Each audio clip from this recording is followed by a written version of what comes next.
जिल्ह्यासह इतर जिल्ह्यातील ताज्या घडामोडी पाहण्यासाठी सिंधुदुर्ग 24 तासला सबस्क्राइब करा आणि बेल आयकॉनवर क्लिक करा। सिंधुदुर्ग 24 तास सदैव तुमच्या सोबत। पुढील बातमी पाहणार आहोत विस्ताराने। येथे महाविकास आघाडीचे उमेदवार खासदार विनायक राऊत यांच्या प्रचारार्थ जाहीर सभेमध्ये शिवसेना नेते अतुल राव यांनी राणे कुटुंबियावर हल्लाबोल करत खासदार विनायक राऊत यांच्याकडे 10 वर्षाचा हिशोब मागताना तुम्हाला सिंधुदुर्ग जिल्ह्याने राणे कुटुंबियांना भरभरून दिले, परंतु गेल्या 35 वर्षात राणे कुटुंबियाने काय केले असा सवाल उपस्थित करत याचे उत्तर आधी जिल्हावासियांना द्या असा सवाल उपस्थित केला।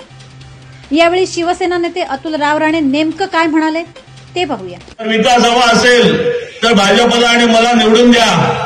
35 वर्षे या कोकणाची सत्ता तुमच्याकडे होती, तुम्ही काय दिवे लावलेत? फक्त राणे परिवाराचा फायदा केलात, राणे परिवाराचा फायदा बघितलात, विकास केलात। एक मेडिकल कॉलेज असेल, हॉटेल असेल, एखादा बजाजचा शोरूम असेल, प्रत्येक गोष्टीमध्ये तुमच्या स्वतःच्या कुटुंबाचा फायदा केलात। तुमचा टिल्ल्या ज्याला तुम्ही आमदार केला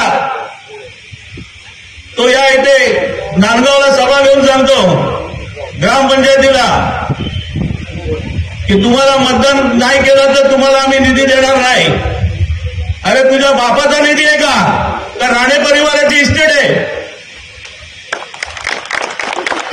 हे महाराष्ट्र शासन आहे आणि इथे बसलेल्या प्रत्येकाच्या खिशातून जो टॅक्स जातो त्यातून हा निधी उभा राहतोय आणि याच्यावर या सर्वांचा अधिकार आहे आणि तो निधी कसा आणायचा तो आम्हाला माहिती आहे।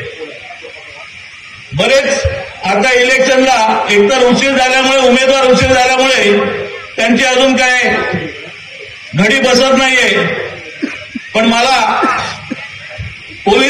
इथे पोलीस मित्र पण आलेले आहेत, त्या पोलीस बांधवांना पण सांगायचंय की तुम्ही जरा जास्त लक्ष द्या। बऱ्याच ठिकाणी आमच्या कानावर येत आहे की आता त्यांनी पुन्हा दमबाजी करायला सुरुवात केलेली आहे, पण ही राडेबाजी आदरणीय विनायक राऊत साहेबांनी 10 वर्षापूर्वीच मोडून काढलेली आहे, दहशतवाद संपवलेला आहे आणि इथला आता प्रत्येक कोकणातला नागरिक हा जागरूक आहे। तेव्हा अरेला कार्य करायची ताकद आमच्यामध्ये आहे। एका जरी कार्यकर्त्याला कोणी दम दिला आणि कोणाच्या घराकडे वाकडी नजर बघितली तर लक्षात ठेवा, गाठ आमच्याची आहे।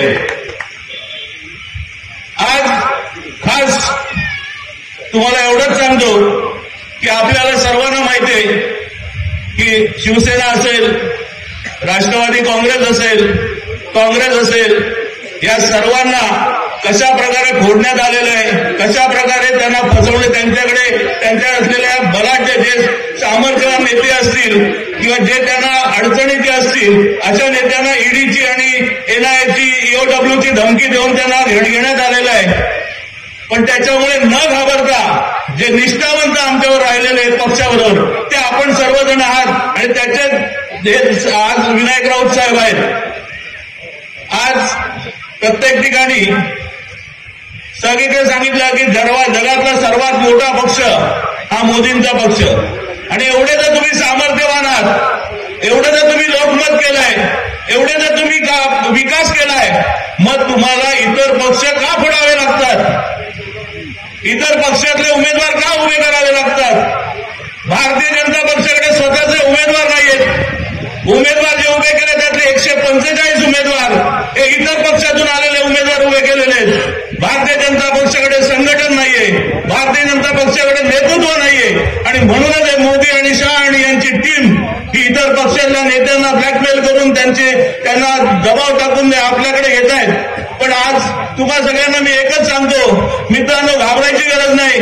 आज आपल्याला पुन्हा एकदा इन्क्लाब करायचा आहे, पुन्हा एकदा क्रांती घडवायची आहे आणि आपल्या देशाचं लोकशाही आणि संविधान हे अबाधित ठेवायचं आहे। बाबासाहेबांनी दिलेली आपली घटना आपल्याला अबाधित राखायची असेल आणि आपलं व्यक्ती स्वातंत्र्य जिवंत ठेवायचं असेल तर आपल्याला मशाल निशाणीला मतदान करावं लागेल आणि आपल्याला विनायक राऊत साहेबांना विजयी करावं लागेल। इंडिया आघाडीच्या सर्व नेत्यांना चांगल्या प्रकारे मतदान करून पुन्हा एकदा आपल्या देशाचं लोकशाही आणि स्वातंत्र्य अबाधित ठेवूया।